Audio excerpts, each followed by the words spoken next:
কালি ঘোষণা হোৱা হাইস্কুল শিক্ষান্ত পৰীক্ষাত গহপুৰ খেতৰাতিৰ দুগৰাকী যমজ ভাতৃয়ে ডিষ্টিংশ্যন সহ শিক্ষাৰ্থীয়ে উত্তীৰ্ণ হ'বলৈ সক্ষম হৈছে। এই দুগৰাকী যুৱক তেওঁলোকে কালি ঘোষণা হোৱা হাইস্কুল শিক্ষান্ত পৰীক্ষাত শিক্ষাৰ্থীয়ে উত্তীৰ্ণ হৈছে। দুয়োগৰাকী যমজ ভাতৃ যিহেতু দেখাতো একেই, যি তেওঁলোকে কাপোৰ পৰিধান কৰি আছে সেয়াও একেই, গতিকে মাৰ্কছো একেই নেকি তোমালোকৰ? মাৰ্কছ ছেম বুলিয়ে ক'ব লাগিব, কিন্তু এখন দুখনতহে আৰু আগ পিছ হোৱা আছে, বাকী ছেমেই আৰু। কেনেকুৱা লাগিছে, কিমান পাৰ্চেণ্টেজ? মোৰ 95 পইণ্ট চামথিং আছিলে। ভাল লাগিছে, যিমানখিনি কৰিব পাৰিছোঁ নিজৰ বেষ্টটো দিছোঁ। বাকী ভগৱানে কৰিছে সহায়, মা দেউতাৰ আশীৰ্বাদ, গাঁওবাসীৰ আশীৰ্বাদ। তোমাৰ কিমান পাৰ্চেণ্টেজ? মোৰ 91% হ'ল। অকণমান কমিলে, ইয়াতকৈ একো নাই। পৰৱৰ্তী পৰ্যায়ত তাতকৈ অলপ আগবাঢ়িবলৈ ট্ৰাই কৰিম। কোন ডাঙৰ? ই ডাঙৰ হয়। চব একেই, কিন্তু মাৰ্কছটো অকণমান বহা কমা হ'ল নহয়? কেনেকুৱা লাগিছে? গাঁওবাসীয়ে ঘৰত কি কৈছে? কৈছে এইটো জীৱনৰ প্ৰথম পৰ্যায়, বাকী বহুত থাকিব, কষ্ট কৰি যাম, নিজৰ যিমানখিনি দিব পাৰোঁ দিবলৈ চেষ্টা কৰিম। লেটাৰ কেইটাত? মোৰ এটা গোটেইখিনিতে, আৰু ঐচ্ছিক গণিতত মই 100% পাবলৈ সক্ষম হৈছোঁ।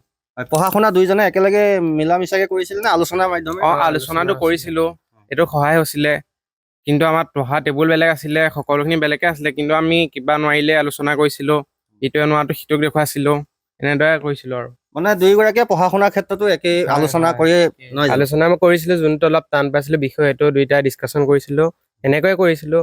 কোনো ঘৰুৱা শিক্ষকৰ সহায় লোৱা নাছিলোঁ, অকল ইংলিছ ছাবজেক্টটো লৈছিলোঁ। বাকী এনেকৈ দুইজনে মিছুৱেল কৰি পেলাই কৰিছিলোঁ। আৰু ভৱিষ্যতে কেনেদৰে আগুৱাই যাবা?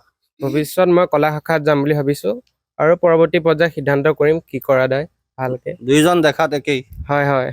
মাক আছেনে? মাক হয়, মাতৃ আছে তেওঁৰ। দুই পুত্ৰ খুব ভাল ৰিজাল্ট কৰিছে, দুইজন দেখাতো একেই, যমজ ভাতৃ যিহেতু, গতিকে কি ক'ব আপুনি?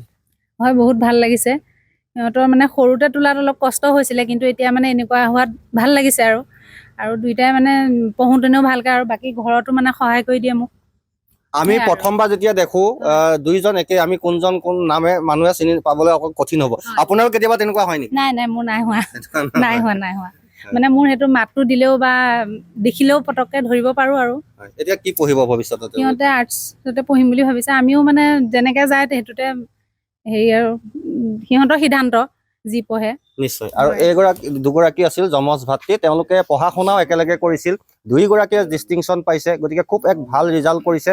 দুয়োগৰাকীয়ে একেলগে আলোচনা কৰি, আলোচনাৰ মাধ্যমেৰে তেওঁলোকে পঢ়া শুনা কৰে, আৰু সেইমতে তেওঁলোকে ফলো পাইছে। আৰু এই দুগৰাকী শিক্ষাৰ্থীৰ যি সফলতা, তাত পিতৃ মাতৃ সমান্তৰালকৈ গাঁওবাসীও আনন্দিত হোৱা দেখা গৈছে। আপুনি বিচৰা বাতৰি পাব কেৱল নিউজ 18 এপত। নিউজ 18 এপ ডাউনলোড কৰিবলৈ স্কেন কৰক এই QR কোড। গুগল প্লে ষ্টৰতো পাব এই নিউজ 18 এপ।